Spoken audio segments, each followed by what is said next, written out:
Yo Namah Om Namo Gyan Tiramandasya Gyanjana Salakaya Chakshua Militam Yena Tashma Ishiguru Namaha Srinada Pisu Nichina Tarora Pisa Ishnuna Amanina Manadina Yetini Sadari Tate Nukam Pam Susamik Shamano Unjana Gatma Kritam Vipakam Hitvata Pupi Vididam Namaste Jivato Yom Mukti Padasai Dayapak Anya Blaste Sunyam Gyan Kamadhyana Vritam Anukalenya Krishna Nushilanam Bhakti Utama Jai Shri Krishna Chaitanya Prabhu Nityananda Shri Advaita Gadata Shri Rasati Gaura Bhakta Vrinda Hare Krishna Krishna Krishna Hare Hare Hare Ram Ram Ram Hare Hare. Good evening or good afternoon or perhaps even good morning to my beautiful devotee family. Wonderful to see you all from all parts of the world. Hey, Janardhan, just seen you. He's gone off screen. Hey, Haribol. Beautiful, beautiful, beautiful. I love one thing about Zoom is you just can see everyone at once. Well, those of you on the screen, and it makes me really happy that to be in such beautiful association. So tonight, just to remind everybody, this is Mercy, Lila, Grace, and we are. I know it might seem a long way away, but it's amazing how time flies. We are preparing for Gurudev Centennial Kartik of 2021. And like tomorrow is Ekadashi, well, it is in England anyhow. I'm always best if I prepare 2 days ahead in my head. You're breaking up. No. You're breaking up. Manjurati, can you hear me? Yes, I can hear you very clearly. Yeah, okay. Yeah. So it's always good, like when you're preparing for Ekadashi, in your mentality to remember a couple of days ahead it's Ekadashi. If you only remember when you wake up, it's always much harder. So for something as huge as Kartik, it's even more important to be thinking months ahead of what mentality do I want to have, what consciousness do I want to have when I enter, if I'm allowed to enter Kartik 2021. The better prepared we are in our consciousness, the more absorption we can get, the more we please Gurudev, the more mercy we can get, the more sambandha we can get, the more relationship we can get. So I wanted to announce, before I introduce our speaker, I want to announce that we are having a Nityananda, very excited, a Nityananda Trayodasi 4-hour program on Thursday. So the normal Mercy Grace Lila event, instead of being at 5:30, will start at 5 and go all the way through to 9 o'clock. We have a whole host of wonderful speakers who will be announced hopefully tomorrow. And it feels like Nityananda's appearance is such a big day in the year. It kind of feels like already the moon is rising. Already you can see out in the night sky, the moon is effulgent, it's rising, it's getting waxing, it's getting fuller and fuller, and it's going to fill our whole sky like Nityananda Prabhu can fill our whole heart. We have so much access to Nityananda Prabhu. We can never be in a state of consciousness where Nityananda Prabhu will ever reject us. This is his abundant mercy. So with that in mind, I'm give a very warm welcome to our beautiful sannyasi, Sripad Bhaktivedanta Shanta Swami Maharaj, who was in Houston last time he spoke and is now going to be sharing his guitar with us from Florida. Welcome, Maharaj. Lovely to see you. You just have to unmute yourself now.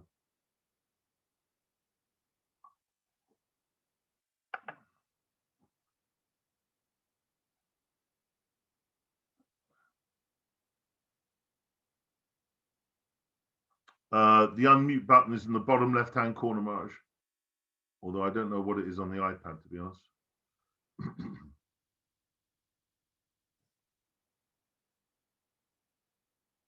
You need to press the unmute button, Maharaj. You're muted.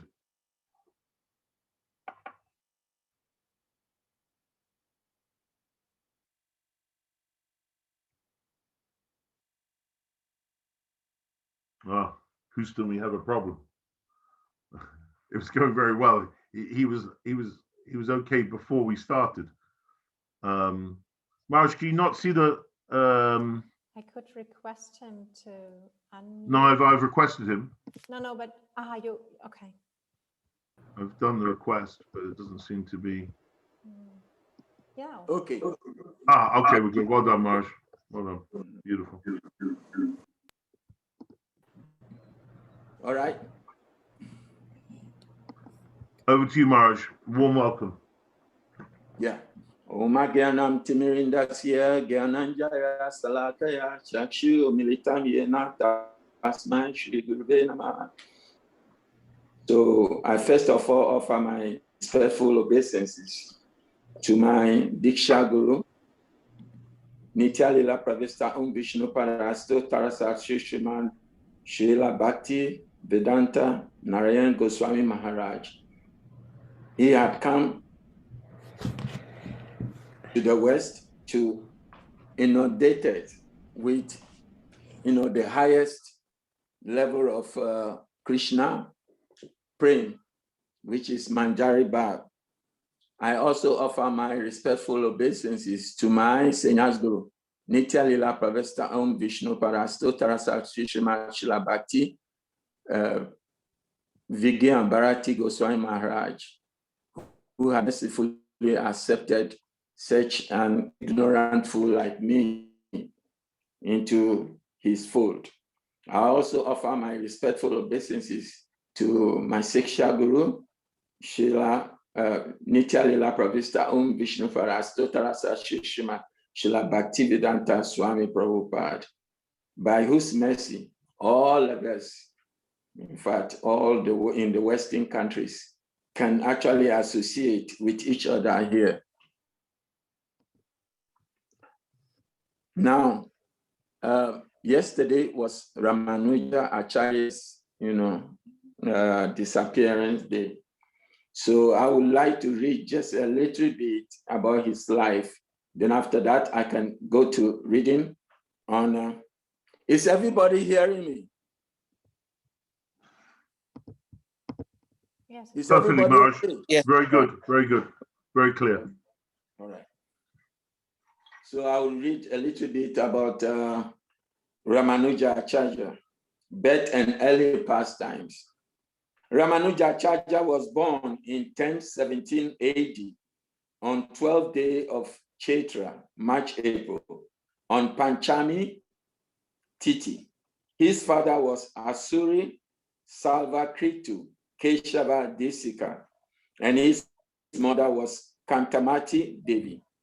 His father, Savaketu, was expert in performing all varieties of yagyas. He performed the yagya at the Patasarati temple situated in Chennai with a desire to have a son, and Ramanuja was born. Being born on the same Titi as Lord Lashman, he was named Lashman Dasika. Later, he received the name Ramanuja.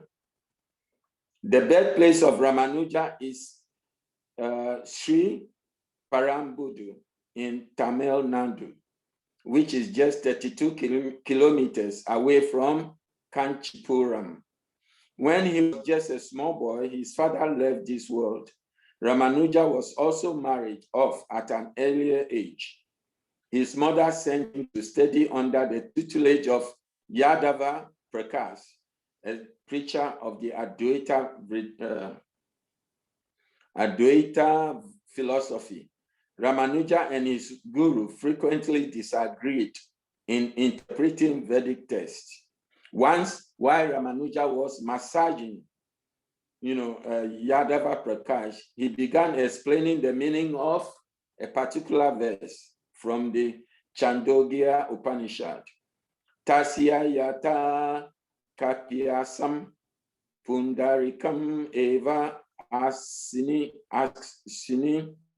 Yadava Prakash interpreted the word Kapyasam as the eyes of the as the lotus eyes of the Lord, as read just like a monkey's posterior. As soon as Ramanuja heard this, tears began to flow from his eyes and fell upon Yadava Prakash's body. Yadava Prakash inquired, Lashman, did you receive some inauspicious news from your home? What is the reason behind your crying? Ramanuja submitted, your blasphemous interpretation is the cause behind my weeping. Yadava Prakash asked, what was so vulgar about my interpretation?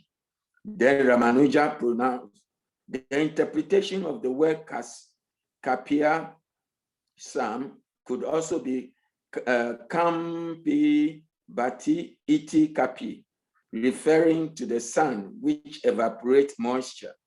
Just as the rising sun is the crimson, so are the lotus eyes of the Lord. Yadava Prakash said, indeed, your meaning is correct, and so is mine. But I referred to the Abhida, direct or literal meaning of the term, while your reference was to the Lakshana, symbolic or metaphoric meaning of the term. Although externally, Yadava Prakash downplayed the situation, internally he pounded, this boy is indeed very sharp.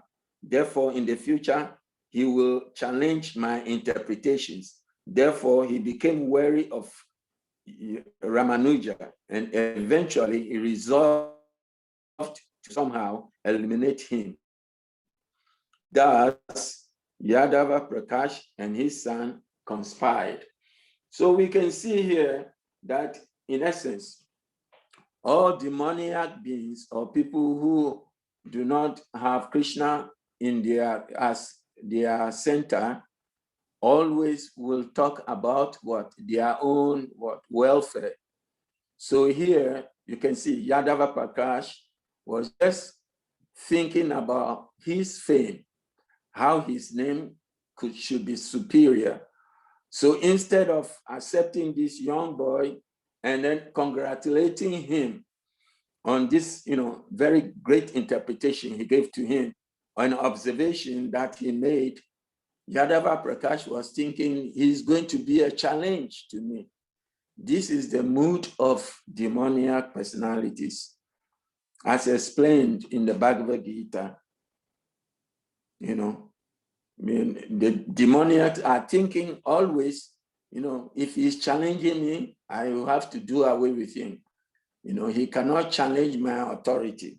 In the same way that, this Mayavadi, guru is doing.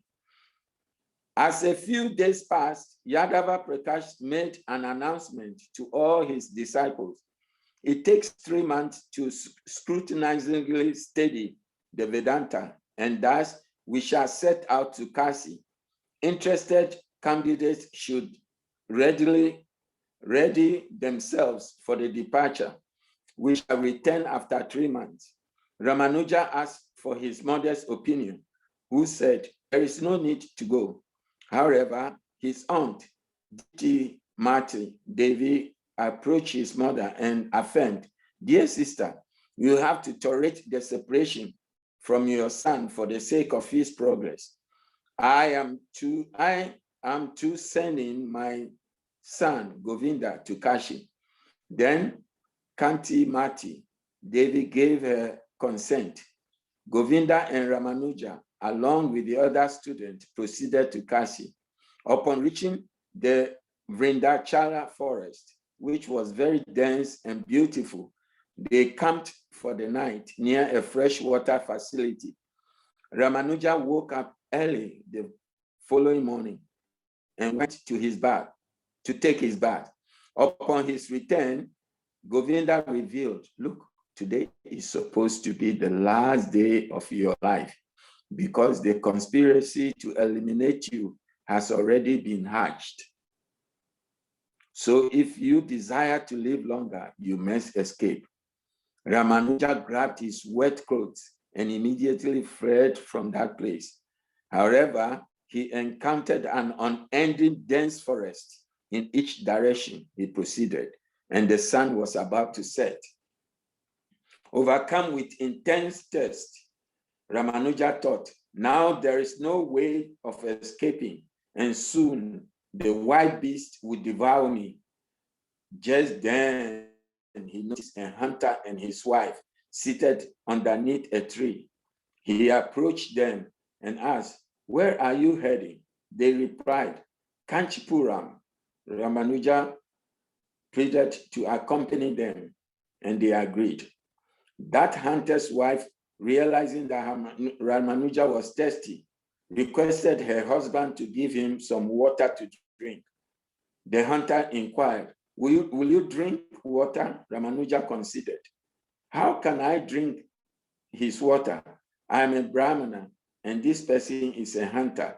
Therefore, I should not accept water from him.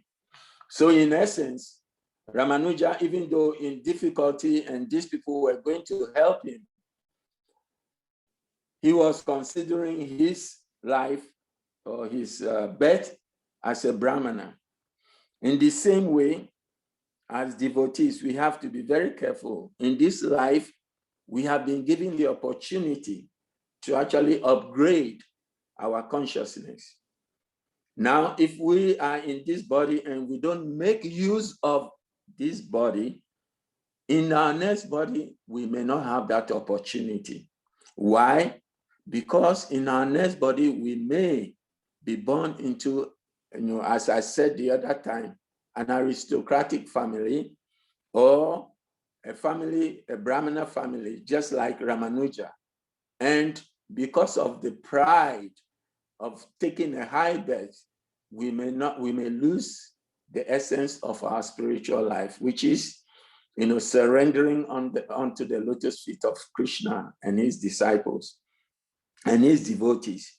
So in this way, this is the opportune time we have had, this one lifetime. Because if we don't take advantage of this lifetime, we may not make it for so many lives to come. It may take us a longer time.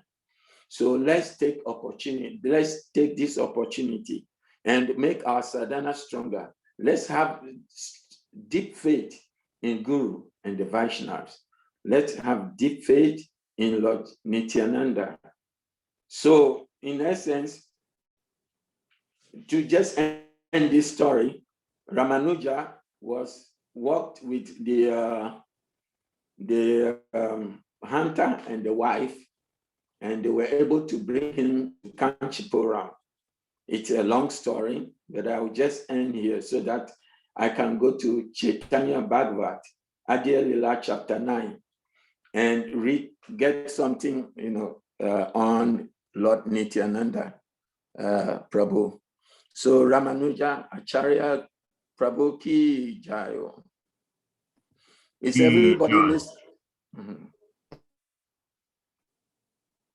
Okay. So now, beautiful, Maharaj. Thank you. mm-hmm, there is more, but I couldn't go into this because if I go into it, I will be missing Nityananda's, kata. So, chapter summary.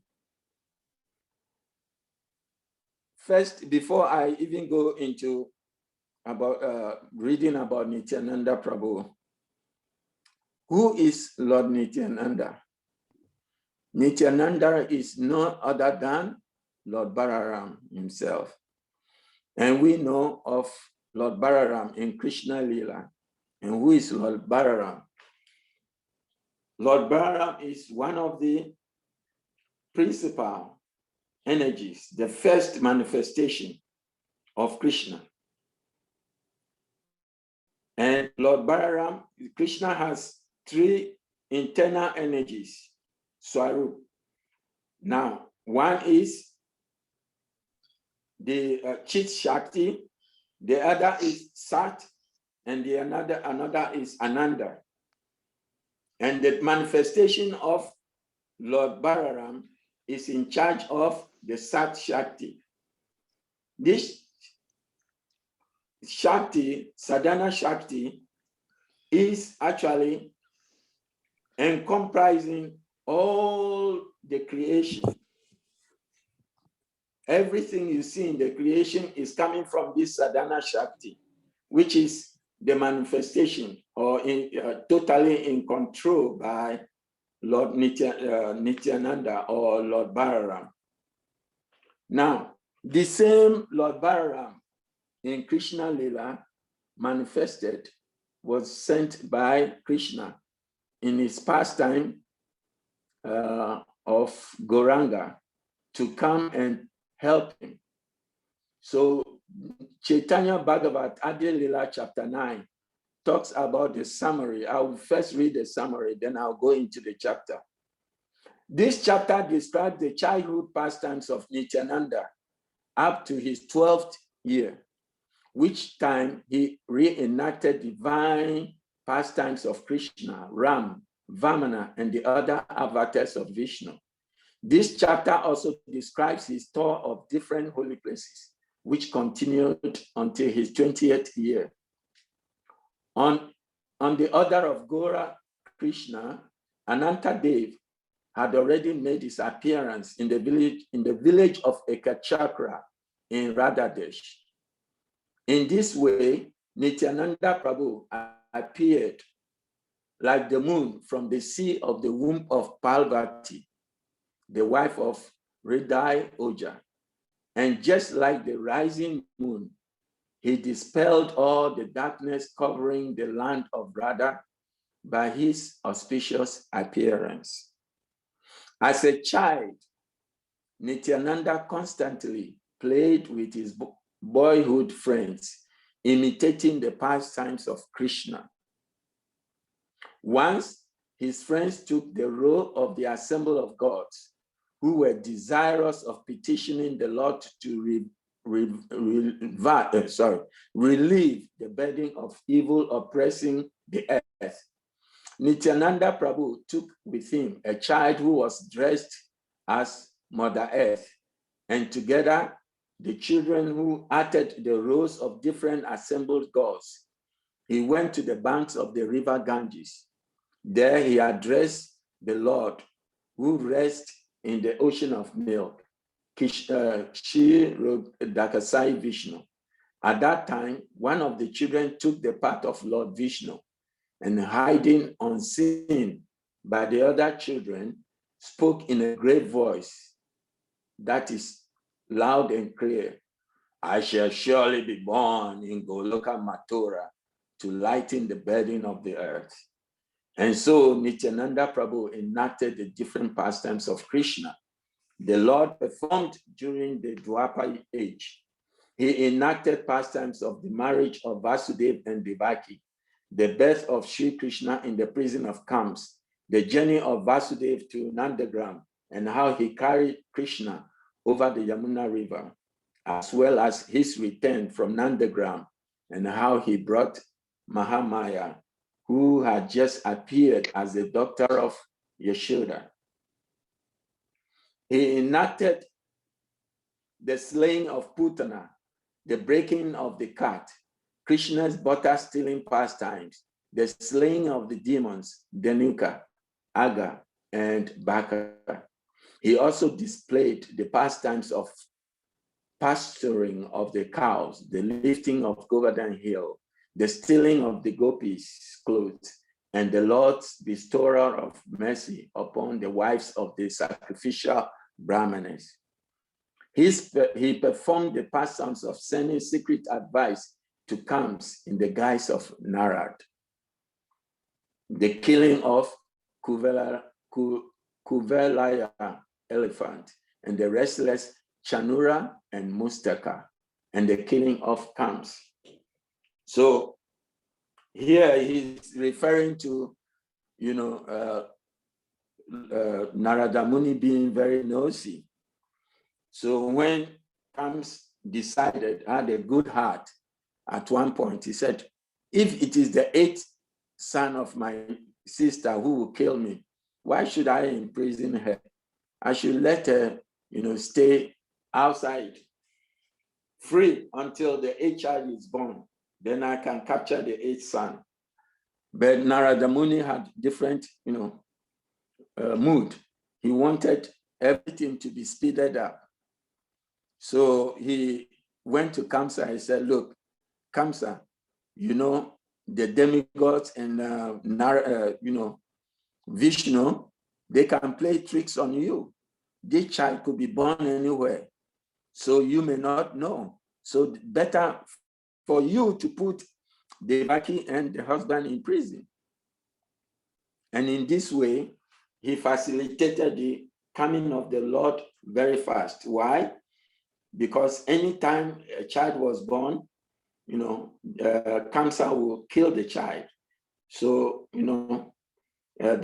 until the 6th child was born or was transferred from the womb of Devaki into the womb of Rohini. So you can see that, Lord Nityananda, Narada Muni is an intriguing personality who wants to see the pastimes of the Lord acted very fast. Nityananda Prabhu also enacted the pastime of Vamanadev's cheating Bali of the 3 words and took the role of Ramachandra. His friends, acting the part of monkey soldiers, pretended to build a bridge of floating stones across the ocean in imitation of the pastimes of Ram. Once, Nityananda took the part of Lakshman, bow in hand, would storm the palace of Sugriv. Once, he took the part of Ram himself, enacting the pastime of breaking Parashuram's pride. Once, taking the role of Lakshman, he pretended to kill Indrajit, and then sworn, hit by the powerful arrows of Ravan, the demon king.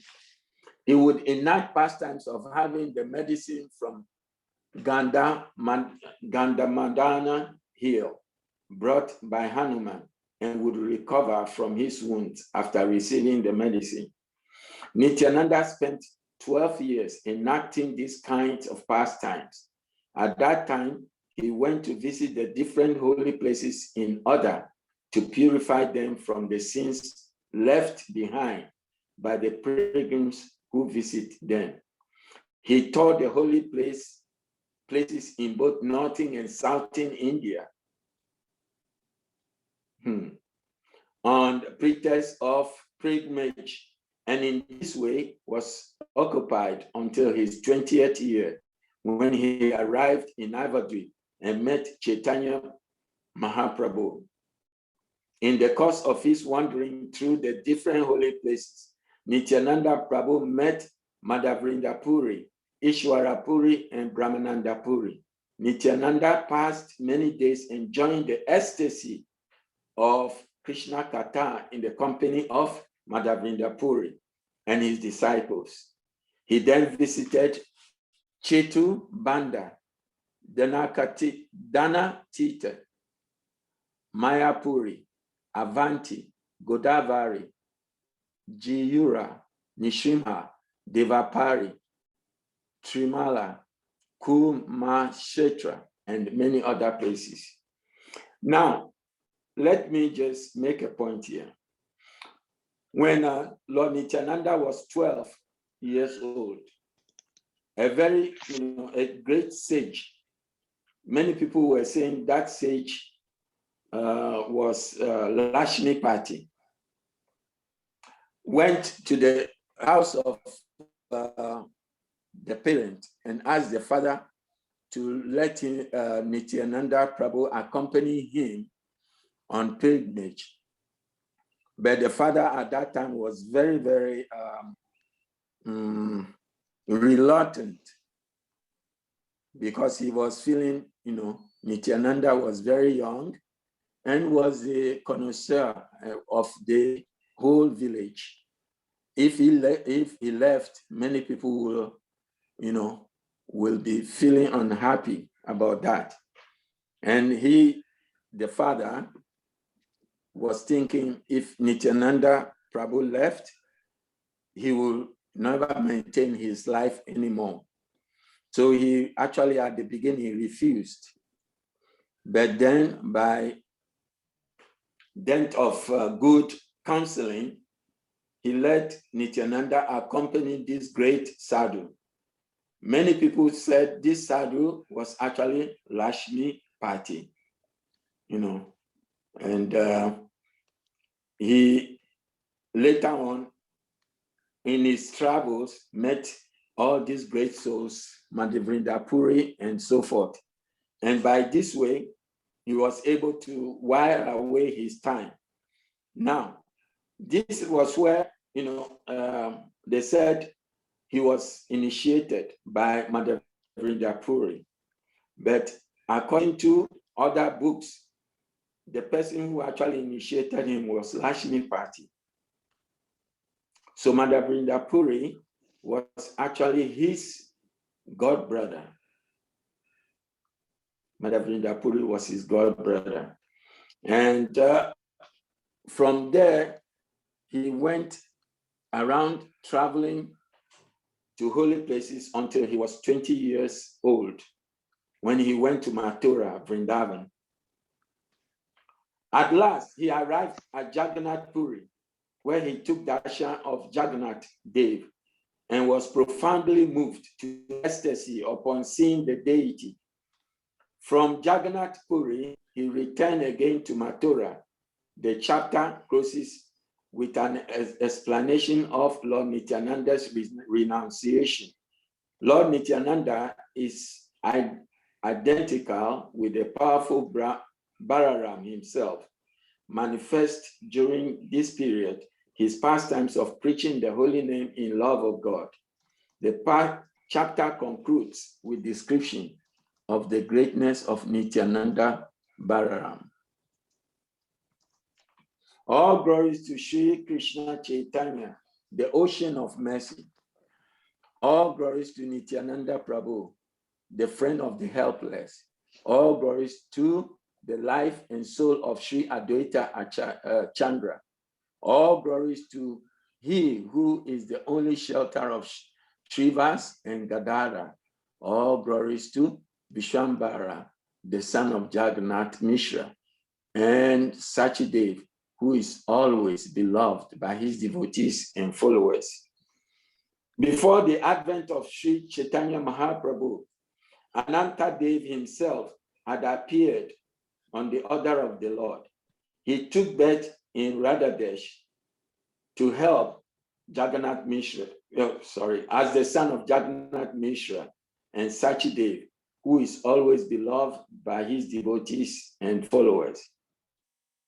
He appeared in the village of Ekachakra within the land of Goda. From infancy, he was sober, highly intelligent, and supremely qualified. The baby boy was millions of times more beautiful than Cupid. From the moment of his birth, there appeared within Radhadesh all auspicious symptoms. All varieties of famine, poverty, unhappiness immediately disappeared. On the day that Sri Gaurachandra made his advent in Sridham Navadvip, Nityananda Prabhu shouted with joy. The vast universe was pervaded with the sound of his cries, and the whole world became astonished. So the shouting of joy of Lord Nityananda was just like a thunder crowd that was hitting the earth. And everybody was wondering what that thundering was. Jai Nityananda! Jai Nityananda! Some said the thunderbolt had descended to earth. Many could understand the mighty disturbance was the result of some divine power. So this is a difference. if this were, a demoniac force, you can see that thundering, that disturbance would have disturbed the heart of all living entities. But this thundering actually cooled the heart of all living beings. So people who understood knew that some divine force had actually manifested. We know the cause. The master of Goda has spoken in a voice of thunder. And in this way, everyone gave their different opinions. But by the power of the illusory energy of Krishna, no one could recognize the transcendental position of Nityananda Prabhu. In this way, keeping his divine nature unmanifest, the Supreme Lord Nityananda Prabhu delighted in the company of children. In all the games that the Lord played with the children, Krishna was the center. Indeed, their play was nothing but the Lila of the Lord. Nityananda Prabhu would hold an assembly of the gods with one of the children acting as part of the earth, presenting the petition of the demigods to the Supreme Lord Vishnu. So we know this from, Srimad Bhagavatam, when the earth was burdened with the demoniac forces. Mother Bhumi was very, very, disappointed and disheartened. So he went to Lord Brahma. And from Lord Brahma, Lord Brahma took the demigods to the ocean of milk. And at the ocean of milk, Lord Brahma started praying to Lord Vishnu, but the Lord would not appear to them. There, the Lord appeared in his voice, and he said, "Look, I will have to appear on earth myself." So he made them, go back. So this enactment was being done by Lord Chaitanya Mahaprabhu here. Unseen by all, one of the boys would loudly proclaim from his hiding place, "I will shortly be born in the cowherd village of Mathura." Another day, Nityananda Prabhu and his childhood friends would gather in the village to celebrate the marriage of Vasudeva and Devaki. Once having made their playhouse into the prison of counts, he reenacted the pastimes of Krishna's divine appearance in the dead of night. Now, here is somebody everybody will wonder about. Lord Nityananda Prabhu was just a child who had never heard about the pastimes of Krishna and so forth. But here, he will gather all his friends and they will enact in a dramatic way the pastimes of the Lord. So this was a wonder to all the villages, all the people of Ekachakra. How could such a small boy be enacting these pastimes with his friends? And they were all very adept at the pastimes. So here it is to tell us that when the Lord manifests, he manifests with his entourage, with his associate. So in the same way, when Srila Prabhupada manifested his Lilas, there were some who were actually associates who had manifested in the West, so that he could use them to enact his pastimes. When Gurudev also appeared, there were people like Yashodananda Prabhu who had come to help Gurudev in his pastimes. So Yashodanandana and everybody that is in London helping to manifest all this, Lilas. is because of your past deeds. And each and every one of us should keep in mind that these pastimes that the Lord and his disciples and his devotees are performing are eternal. And each and every one of us will have to be in this pastime one way or the other. And how do we come into this pastime? By becoming what? Qualified. We have to have that qualification. Without that qualification, it will only be a theory. How do we get that qualification? By association of pure devotees. If we don't associate ourselves with pure devotees who will be enacting these pastimes, who will be telling us this kata, it will be very difficult for us to actually make any headway in devotional service. The headway is made by the mercy of the devotees of the Lord.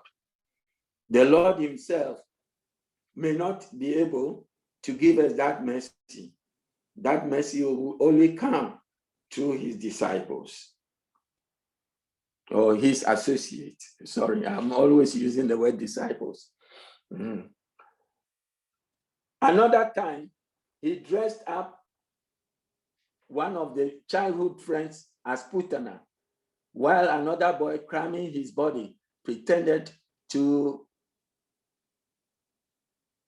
search to bread field. Sorry, there's a mistake here. While another boy cramming his body pretended to search to suck his breast like a baby Krishna. Once, having built a cart made of reeds, with the help of the children, Nityananda Prabhu broke it. Nityananda Prabhu will bring his childhood friends to the house of the local milkman and steal milk and yogurt, following in the footsteps of Krishna.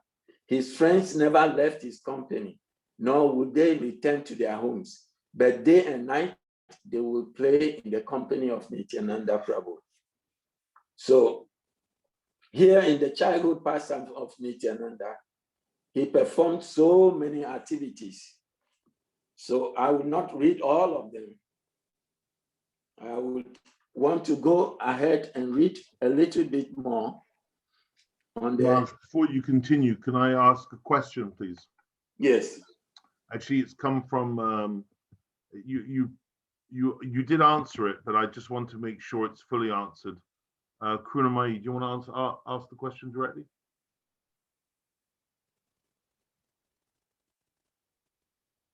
What's the question? The question, hi, Maharaj.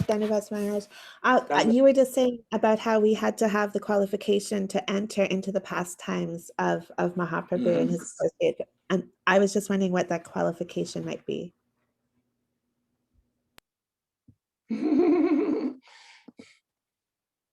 Well, the qualification to enter into the pastime, you want me to read? I will digress a little bit and read. We have to become pure devotees of the Lord. Now, how do we become pure? First, you start from sadhu, you start from shraddha. Now we have to perform our sadhana bhakti. There are two ways of performing sadhana bhakti. One is Vaidhi bhakti, one is Raganuga bhakti. But all will start from the same place, shraddha. From shraddha, we have to have what? You know what we have next from shraddha?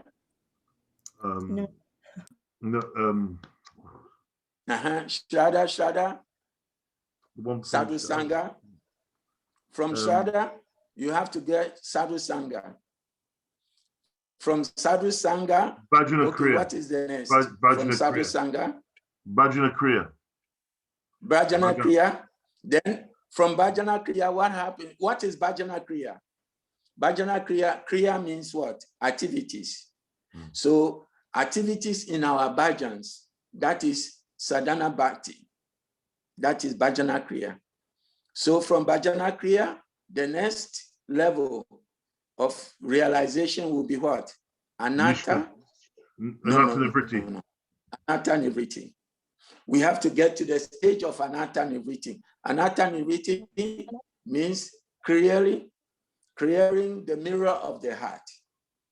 Literally, Maharaj, clearing that which is not wealthy in the heart.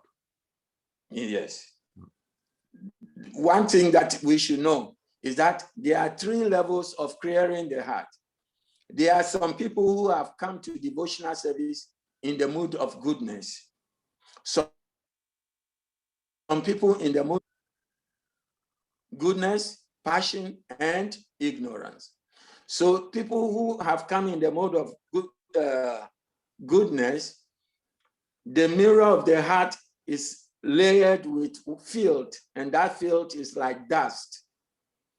It takes time to clear the dust off. But if you are in the mode of passion, it's like you have mud that you've put on the mirror. If you have mud and you put on the mirror, it will take you a longer time to clean that mirror off. But the third one, which is in the mode of ignorance, it's like you've put a stone, a slab of stone on the mirror.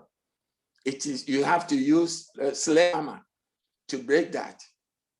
So we should understand that according to our different levels that we have come to devotional service, we will get different levels of, bhajan. So from Anatta Nivriti, what is the next stage? Nista. We have 2 types of Nista. We have Anistita and we have Nista. Now, Anistita means we have not reached fully the level of Nista. And what is Nista? Steadiness in Bhakti. So if we have not reached steadiness in Bhakti, our, Bhakti will be topsy-turvy. Oh, should I do this? Should I not do this? Should I leave my whole family? Should I talk to my family? Should I not talk to my family? Should I work? Should I not work? They said, if you are working, you don't get, advancement fast in devotional service. Or should I marry? Should I not marry? You following me? Oh, should I do this? Should I? All that level of, it's anistita. We have not got steady faith. But after anistita bhakti, the next stage is nista. So nista bhakti means our faith now has become strong. But that does not mean we still don't have anatas in our heart.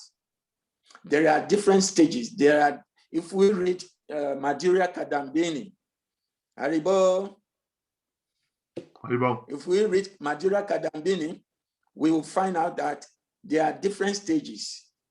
As we go from one stage to another, we will find out that anatas that we have in our heart are being created. So far as we have not committed any aparad against Vaishnavas, against the name, against Seva, then we are okay. Our various sinful activities accumulated from past lives will be taken away. But the moment we commit an aparad against a Vaishnava, against the holy name, against Seva aparad also, that means service, then it should be understood that the root of our bhakti may be uprooted. And if it is uprooted, we cannot actually make progress in that life, the very lifetime. So we should be very careful. There is difference between, committing aparad and then having anatas in our heart. Anatas in our heart is different.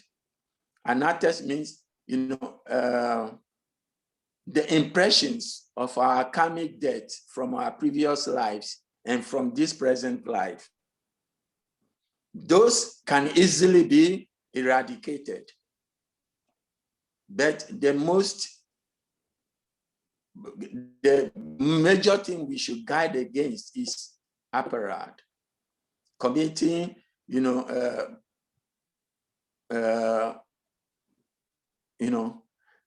how will you explain apparat to the people?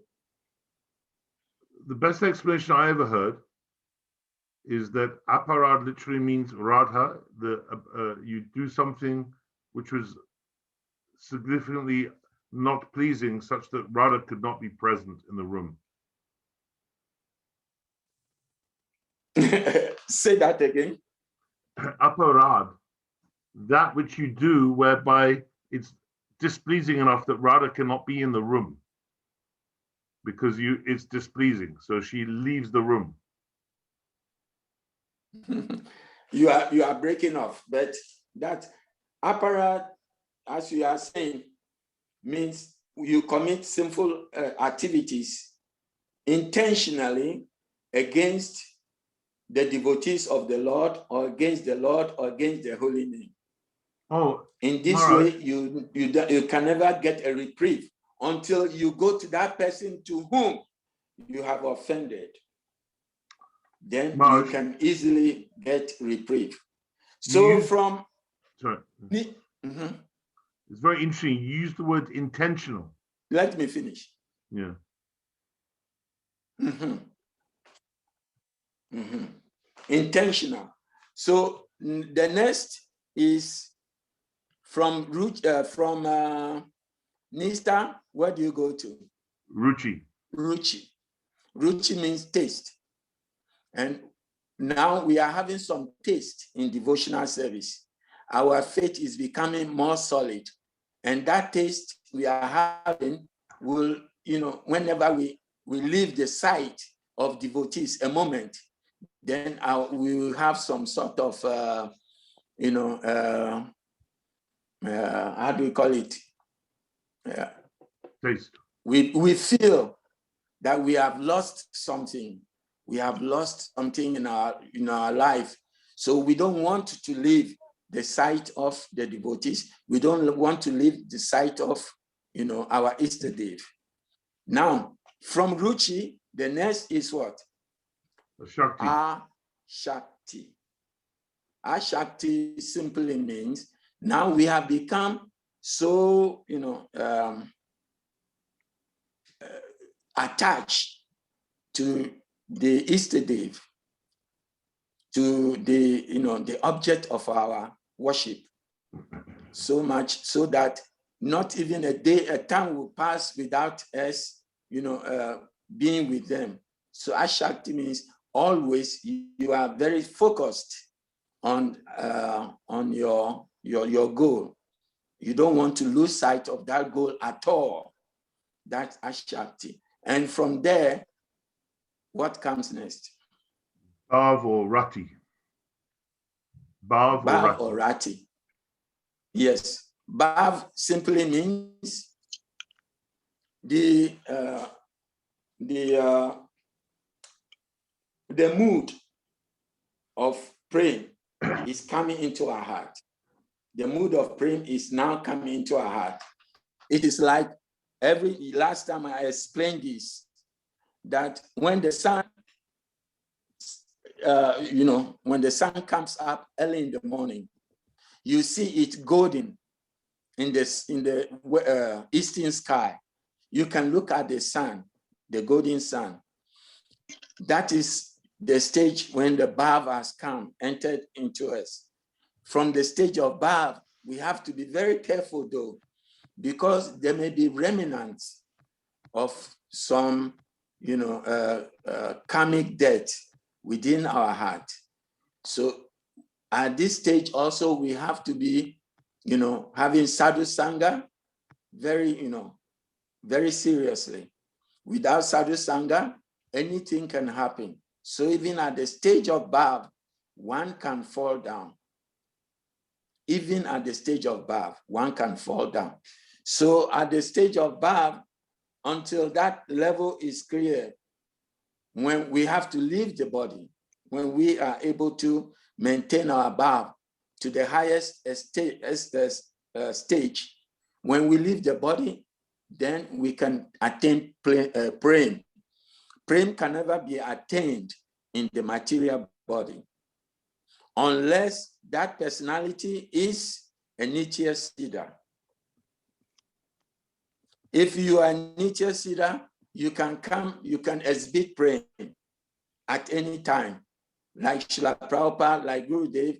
But if you are working your way from Shraddha up to Bhav, then it will be very difficult for us to attain, to actually exhibit prem in the body that we are having now.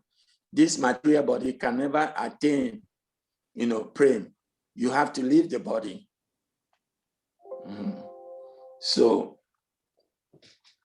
does that explain? Yes, Maharaj, thank you. Maharaja, I had a question for you. Yeah, go on. That was a great explanation, by the way. Thank you. And for anybody who wants to read that book, it's at the Madhuri Kandambini, which is where Maharaj is explaining all of that from. It's an amazing book by Vishwanath Chakravarti Thakur. Most of you probably are aware of it. Most of you read it.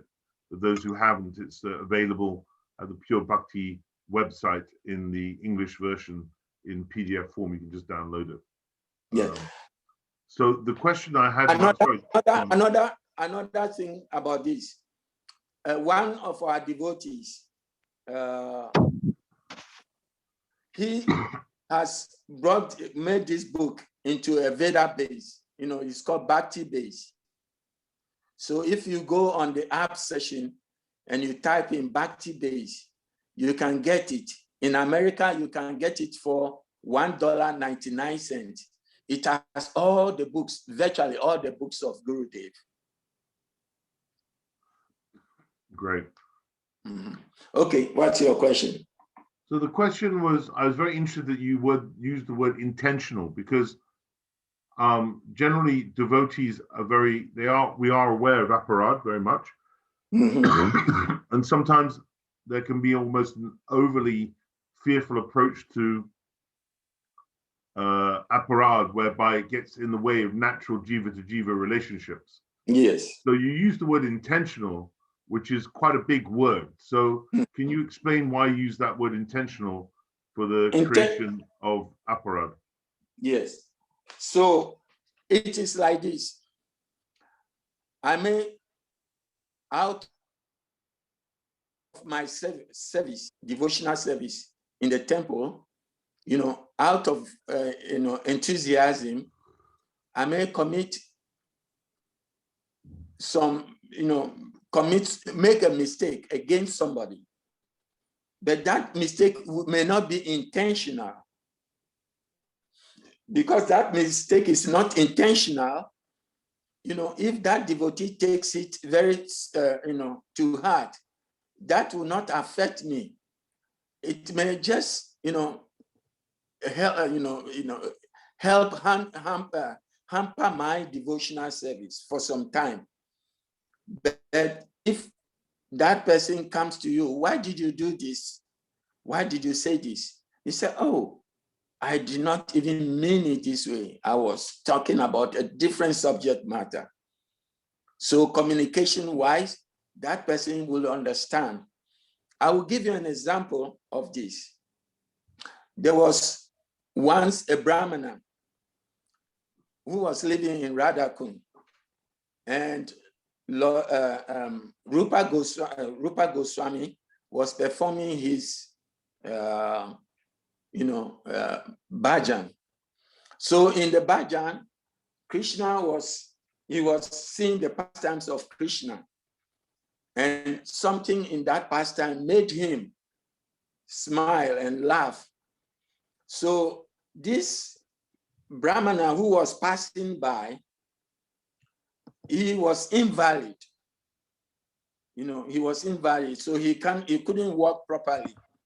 And the Brahmana saw Rupa Goswami laughing or smiling, and he thought Rupa Goswami was making a jest of him. And so he became so angry and he left. So at that time, Rupa Goswami's bhajan broke, and he could not go back into, his samadhi, into his meditation. So he did this for some days, and he was concerned. He said, he told this to his brother, Sanatan Goswami. I don't know. I can't concentrate on my bhajan. Something is happening. Every time I want to concentrate, it breaks.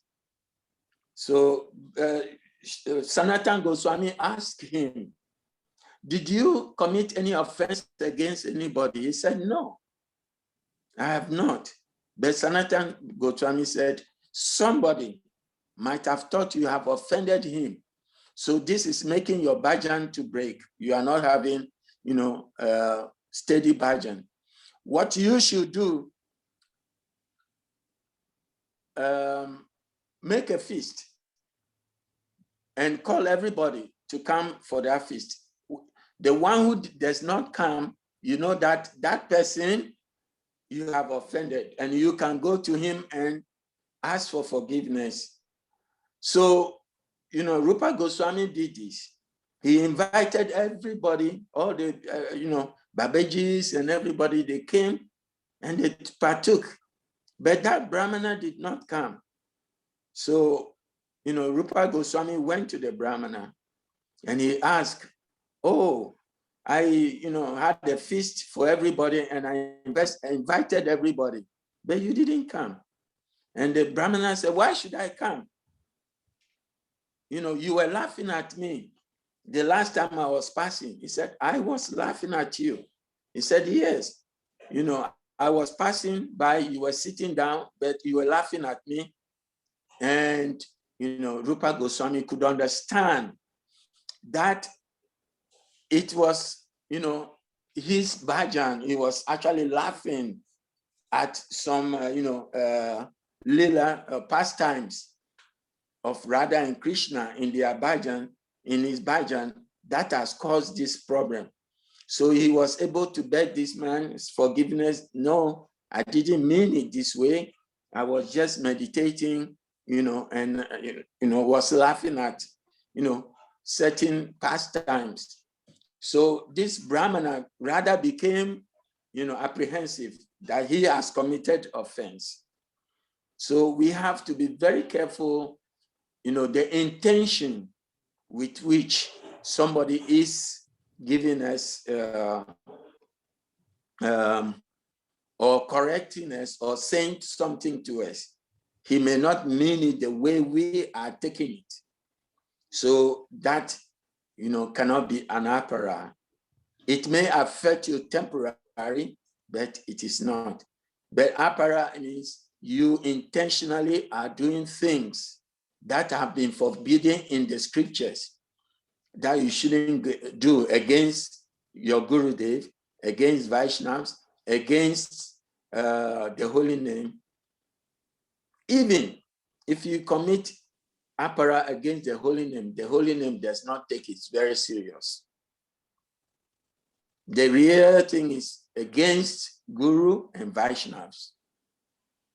If you commit apara against the name, Krishna, the name will not take it serious. As you are chanting the name and you become sincere in chanting the names, what will happen is, the name will, relieve you of all your apparat.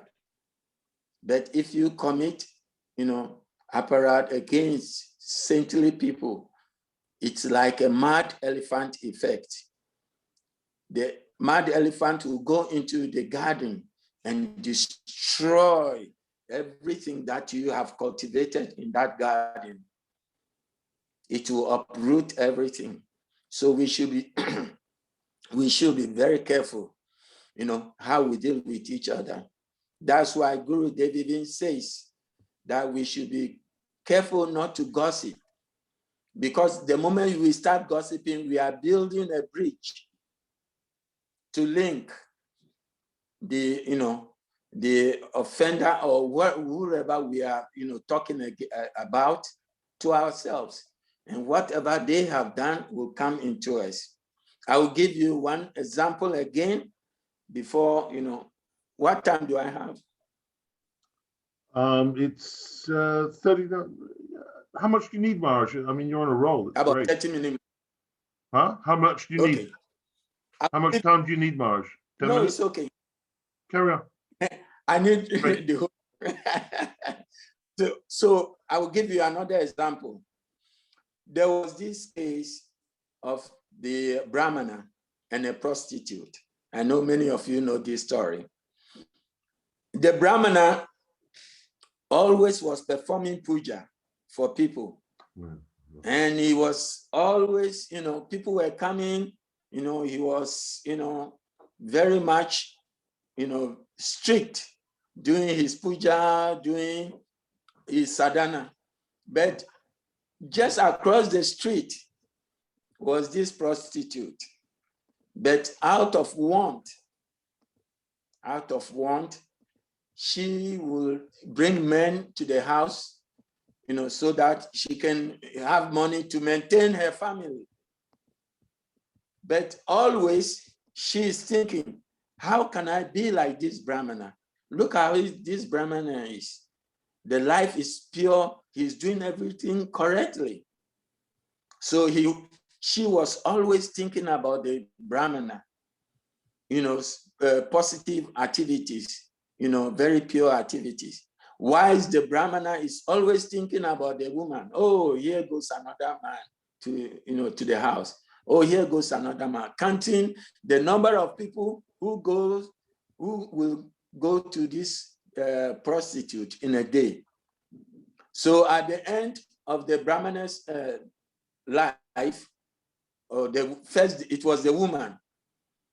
At the end of her life, the Vishnu Dutas came, said, we are taking you to Krishna, to Vaikuntha. She said, no. See, I have been committing sinful activities all my life. It is not me. You are mistaken. It is the Brahmana. But they said, no, we know it is you. Why? Because you have always been thinking about the Brahmana and his good deeds. So all the good deeds have come into your heart. So now you own those good deeds. So they took her away. Then shortly after that, the Brahmana also left. And Yamadutas came for the Brahmana. The Brahmana said, no, it's not me.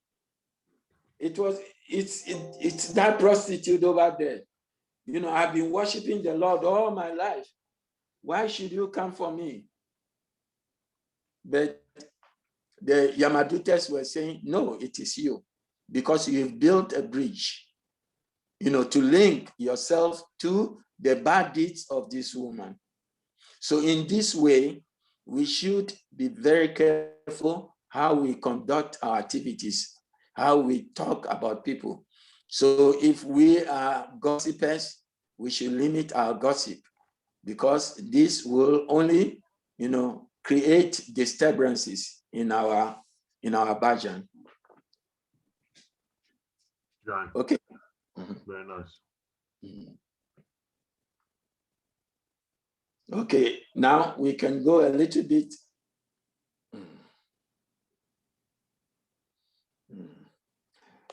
They simply cried and cried and cried out, oh, brother, get up. No, I'll go back a bit. Having sworn, I'm just going to give you a small example. During the pastimes of Lord Ramachandra, when they were fighting in Lanka, an arrow was shot by Ravan, which hit Lakshman, and Lakshman fell down in swoon and almost practically dead. So Lord Ramachandra was crying, and they said they have to bring some herb. That herb could not be found anywhere. So Hanuman jumped into the sky, went to the Himalayas, and carried a whole hill because he couldn't get, what help is on that hill, carried the whole hill, brought it back to Lanka. So this is what is being described here. Having sworn away, Nityananda Prabhu will not arise. Although the boys tried in many ways to arouse him in many different ways, Nityananda Prabhu showed no sign of life in any part of his body. The children all put their hands to their head and wept and cried. Hearing their cries, Nityananda Prabhu's mother and father hastened to the spot. Finding no life in their child, both of them fell upon the ground senseless. All the people of the village gathered there and gazed upon the scene in amazement. The children explained everything. Someone from the crowd said, "I understand the reason for all this. A long time ago, an actor who was playing the role of Dasarath gave up his life upon hearing the exile of Ram to the forest." Another said, "The boy is only acting his part. As soon as Hanuman brings the medicine and administers it to him, he will recover." Of course, Nityananda Prabhu had already explained this to the children. He had told them, "As soon as I fall down, all of you make a circle around me and cry. After a short period of time, send away Hanuman. My life will return if the medicine is applied to my nose." But as soon as the Lord, who was perfectly playing his role, became unconscious, the children became very much upset. They completely lost their judgment, and no one could remember Nityananda Prabhu's instruction. They simply cried and called out, "Oh, brother, get up." But the bystanders' remark made them remember the Lord's advice. So one of the children walked off as Hanuman, and another child dressed as a sage stood in his way, greeting with an offer of fruit and root. The sage said, "Please stay with me a while, dear friend, and bless my humble retreat. Only by a great good fortune can one attain the company of one like yourself." Hanuman replied, "My work is urgent. I must haste. I cannot stop. Please excuse me, but I must say goodbye." So you must have heard of Lakshman, the younger brother of Ram. Ravan had struck him unconscious with his Shakti arrow. I must hurry to Mandana mountain. His life may be saved only if I bring the proper medicine. The child who played the role of Hanuman spoke all these lines as he was trained by Nityananda Prabhu. Everyone looked on in amazement. At the request of the sage, Hanuman went to a nearby lake to bathe. Another child caught hold of his feet from under the water. In this way, the child took part of the crocodile and pulled Hanuman into the water. The child, after playing Hanuman, dragged the crocodile to the bank and then defeated him. Then Hanuman encountered an even more formidable foe. A child disguised as Rakshasa ran after Hanuman and threatened to eat him, saying, "You have defeated the crocodile, but now you may defeat me. Who will revive Lakshman if I swallow you alive?" Hanuman answered, "Your Ravan is a worthless dog. Take to your heels and be gone." I want to explain something here. This very portion of the drama, what it tells us is that as devotees now in this lifetime, we are trying to leave, Maya, the illusory energy aside. But as we have come to a devotional service, we are still being alloyed by Maya. So all this, what is happening here is hindrances that is on the path to our pure devotional, service. So you can see that Hanuman has been sent, but that purpose is being, challenged by different personalities.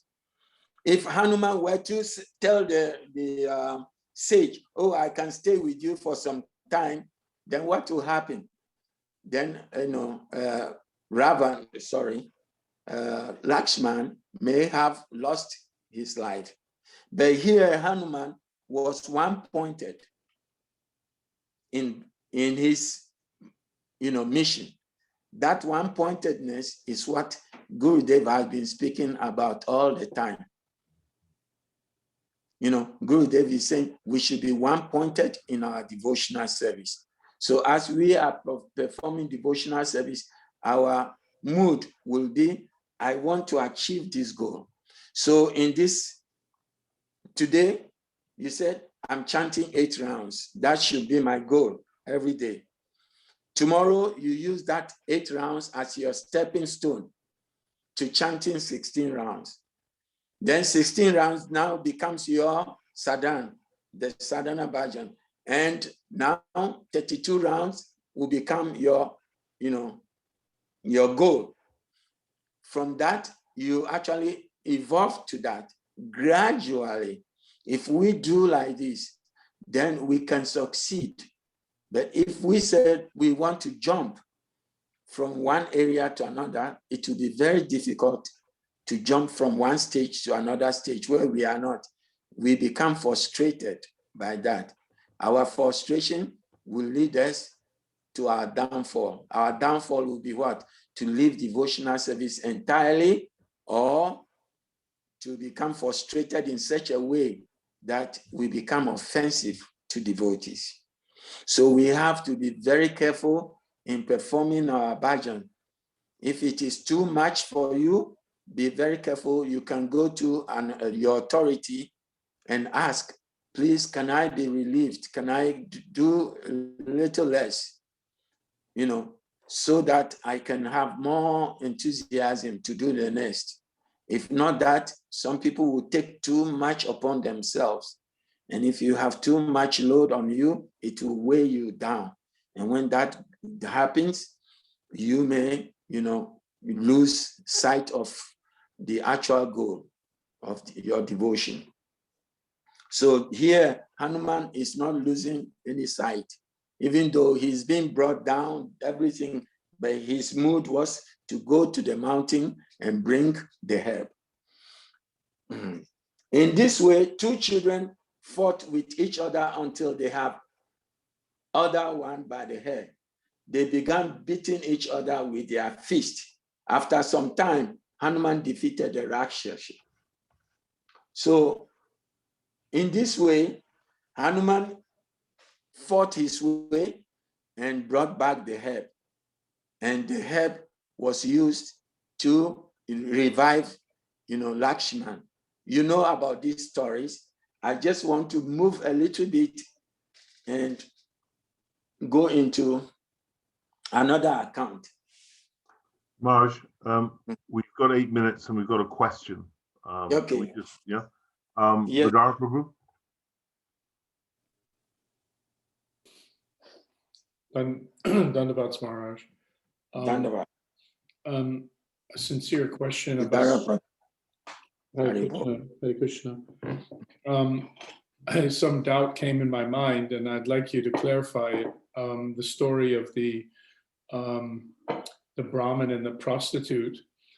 We hear that if we worship the Lord or we chant His holy name, so much good, sukriti, so much purification is coming, even if we're really fallen and not of good quality. And in the case of the Brahmin, as his argument with the Yamadutas, hey, it's not me, it's her. I've been worshiping the Lord my whole life.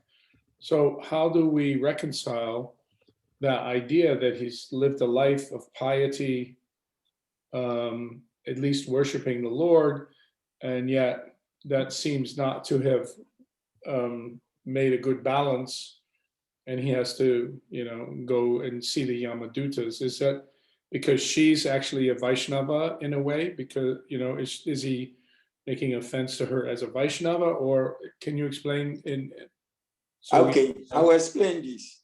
Hmm. We have to be very careful, the sincerity in our heart as devotees. We can be wearing tilak, we can be wearing senyal, but our mind is reeling with only material things. So in this case, we have to be very careful that whatever we do, we should be sincere in our seva. So that Brahmana, he was making a show that he's a Brahmana, but within him, that show is just for people to worship him. I will give you an example. You remember when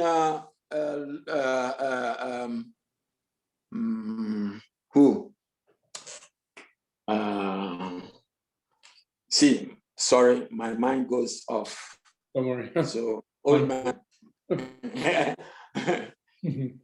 When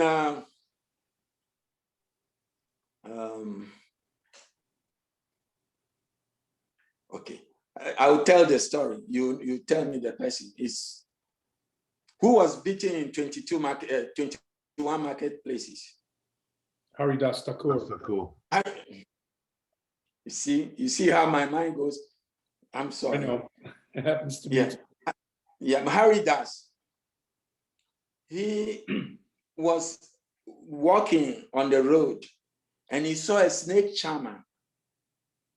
And the snake charmer was singing the song about the pastimes of Krishna dancing on the head of Kaliya. And it's so, because this snake charmer was genuine from within, it attracted Haridas Thakur that he went into the mood, that mood, and seeing Krishna dancing. And what happened? He started dancing, and he went into swoon, and people, because of that, falling down, and they came touching his lotus feet. And a Brahmana was standing somewhere, and he said, why is it that this personality, who is not even, a Brahmana, everybody is respecting, touching his lotus feet and giving him all that respect. I also want that respect for myself. So when Haridas, after he, woke up, he left. Here comes this Brahmana, and when this man started singing, the snake charmer was singing, the Brahmana also started dancing and acting as if he was also in Ecstasy. transcendental mood. Yes, ecstasy. And what happened? The snake charmer took his stick and started beating the man very hard. And he was beating him so much that he started shouting and running. And people there were surprised. They were saying, but Haridas did that. Everybody paid obeisances and respect to him. This charmer, this Brahmana is doing the same, but you are beating him. Why? And the snake charmer said, that man, what he had in his mind, he was very envious of Haridas. Being very envious, he also wanted the praise and respect that was given to Haridas. So because of that, he started doing that, but his was a fake. You follow me? His was a fake. And because being a fake, he started beating him. Krishna is in our heart as a super soul. When we are fakes, we are pretending to be devotees, he knows. If we are pretending, he knows. So each and every one of us should try to be sincere in our seva. You can be around Guru. You follow me? You can be around Guru, but you are not absorbing anything Guru Dev is saying, but you are only looking for what? The pratista that comes with being with Guru Dev. But pratista will only take you so far. It's just like a mosquito,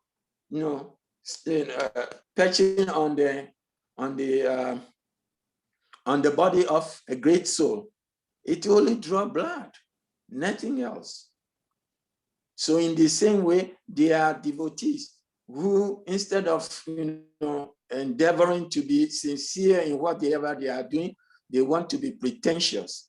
So in Jaiva Dharma, you can see this question was asked to one Maharaja, the old man, I forgot the name. And then this man, young man, was very sincere. He told Babaji, he said, look, sometimes I like to go where, my gap as a seance, go to a place, just to receive the accolade, to receive, praise. And Babaji warned him. He said, you have to be very careful, my son. If you do these things, it will hinder your devotional service. It will check your devotional service. So we have to be very careful in what we do. If not that, our seva will be checked. That's why Prabhupada said, somebody can chant the Mahamantra for thousands of births and will not get the result. You can chant it once and you get the result. It is because that sincerity that is within us, it's not even saying, oh, you are pure. No, the holy name can make you pure by itself. According to your sincerity, the holy name will act accordingly.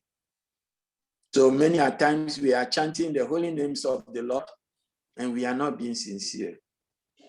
So from as of today, our mood should be, oh, Gurudev, I'm not doing as much as I should do.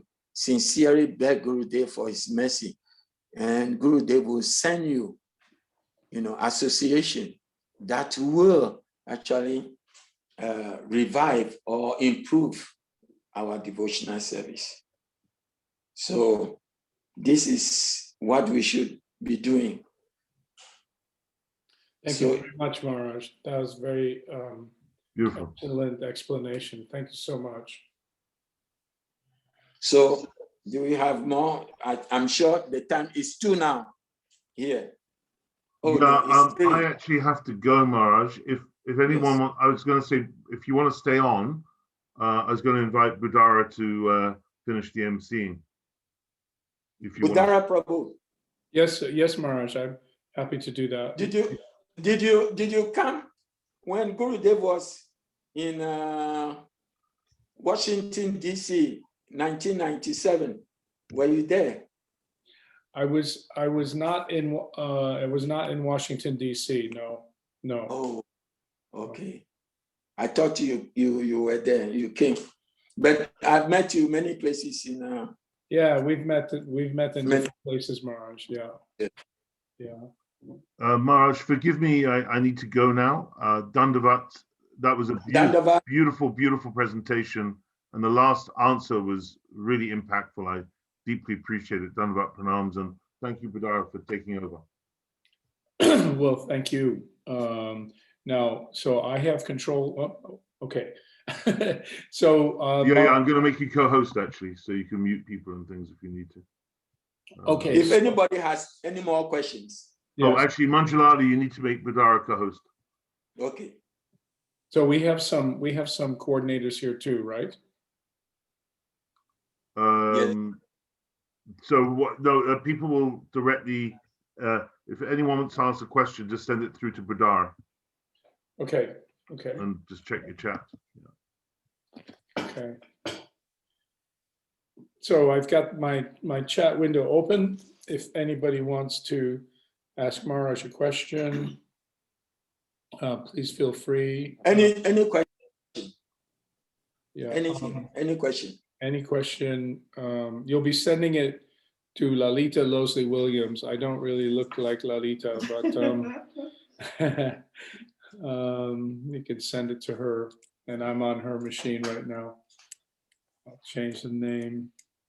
Okay. Yes, Karuna, Karuna Mai. yeah, Karuna Mai has a question. So do you want to unmute your mic, Karuna Mai Didi, and ask the question?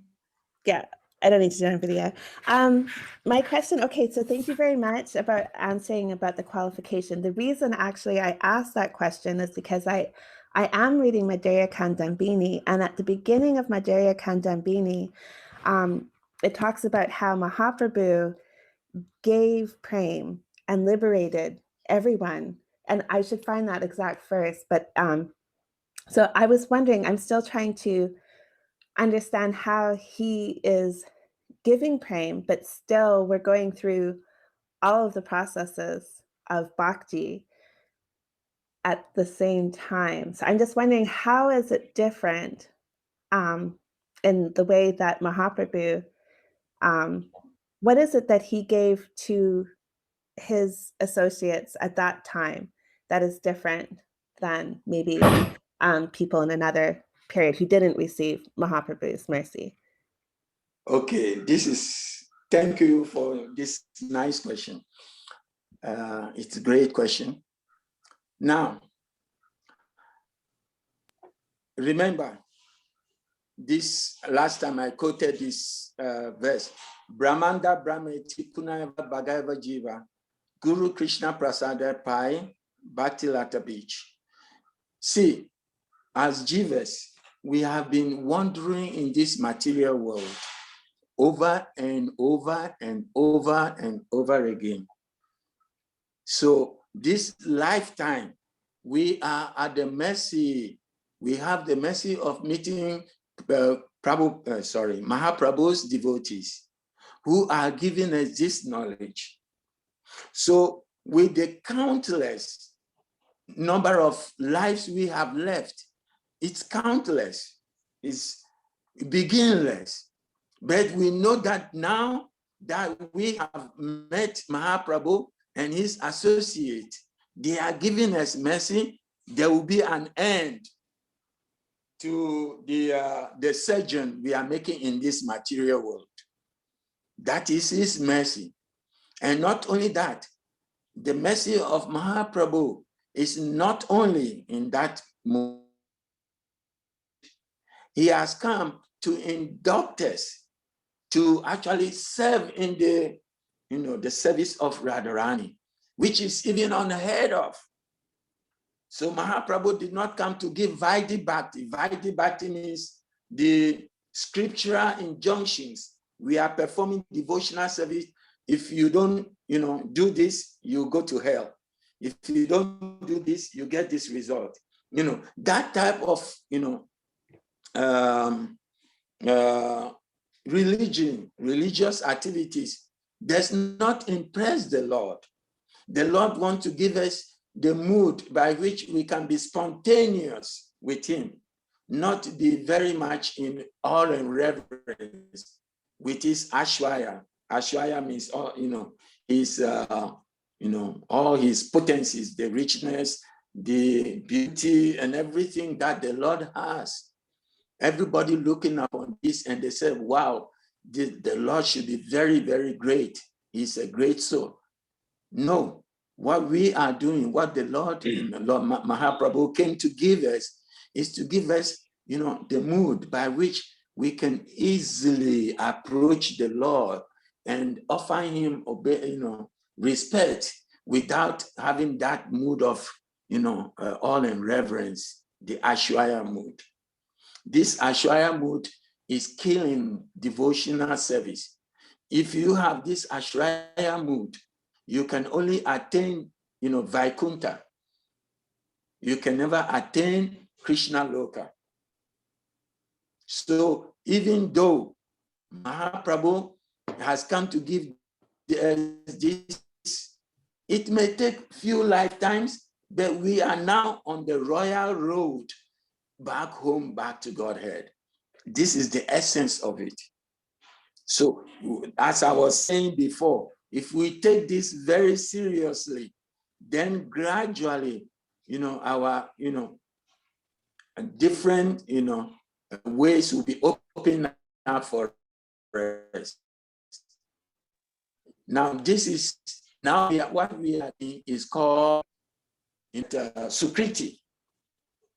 Whatever we are doing now is Sukriti. Most of us are performing Sukriti to meet up with a very highly advanced soul. And from meeting with a very high advanced soul, then gradually we can also get, our mood depends on our level of surrender.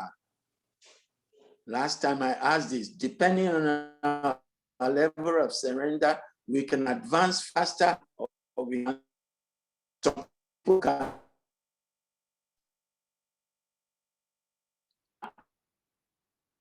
go in bed, some people can go in a ship, or some people can go on bicycles, some people can be walking. So according to our mood, we should accept Lord Chaitanya Mahaprabhu's mercy. So that mood is being, showered on everyone. At the beginning of Madhura Kadambini, the Mangalacharanam, do you remember who? Karuna Didi. Do you remember reading that? Yes, the I do. Mangalacharana. Yes. What does it say? I have it right here. Read only the English. Read the English? Yes. Okay, give me 1 sec. It's at the beginning. It says, the crowd of Mahaprabhu's mercy, the rain crowd. Oh, the Mangala time. You can't find it. Okay. I will just paraphrase it. Okay. It's saying here that the mercy of Mahaprabhu is like the rain crowd. When the rain cloud forms and becomes very thick, it falls down as rain. And when it's going to fall down as rain, first there's a wind that blows underneath that. And even the wind that is blowing, Srila Vishwanath Chakravarti is saying that he is like a desert tree, a tree in the desert. He's been parched, there's no water. But even with that wind that is blowing, when that wind comes to us, it will, cool us down. In the same way, Mahaprabhu's mercy is like that. The first instance is like that wind that is blowing. It is going to cool us down and give us some relief. And when the rain falls, the rain doesn't have, discrimination. It will fall on the sea, it will fall on the desert, it will fall in a fertile land, it will fall on a rocky land. In the same way, Mahaprabhu's mercy is falling. He's giving mercy to everyone. But according to your receptacle, the mood with which we are receiving that mercy, you get the benefit faster or slower. So we should, all have that mood. Even though Mahaprabhu came to give that benediction, we should also remember that during his time, all the people who came during the time of Mahaprabhu, they were given the message to be liberated, and new souls have filled the planet. Thank you so much. Especially, yes, new souls are filled. So when Mahaprabhu was there, all the devotees who saw him, even those who were antagonistic, were given, mercy. But at this time, the mercy is also, the current of that mercy is still flowing, and flowing to who? To the devotees of, Mahaprabhu. And it's only been 500 years ago that Mahaprabhu, 520 years ago, that Mahaprabhu manifested on this planet. So the current is still very strong. If we actually can swim in that current, through the guardians of Guru and Vaishnavas, then we can actually get reprieve from material existence. Other than that, it will be very difficult. It may take some lifetimes. But one thing we should be clear about is that we are on the royal road back home, back to Godhead, Goloka Vrindavan. So the best thing we can do in this lifetime is to get association of devotees. That is the most important thing. Association, association, association. If we take association of devotees who are, higher in the level of bhakti than us, then we can actually attain some, advancement. Other than that, most of us, what we are doing is Kriti. We are building up, and one day it will fall as the rain of prem unto us. Thank you, Maharaj. Yes. So when you're reading that, you see that even at different stages, you see anarthas that are there within the heart, all the the karmic debt from our previous lives, they will be removed one by one. But the important thing is to have the desire to worship Krishna in the mood of, not Aishwarya, but in the mood of, Madhurya, like Rupanuga. Do you get that? Yes. If you have any explanation, sometimes my explanation, giving me explanation is so difficult. I cannot explain myself one-on-one. Sometimes I can give you very good, but sometimes when I'm trying to look for words, it's difficult for me. And I have this problem. Very good explanation, actually. I think it was very deep, and I'm sure it touched everybody. So very good. Really appreciate it. Does anybody else have any questions for Maharaj before we end the call? Why not?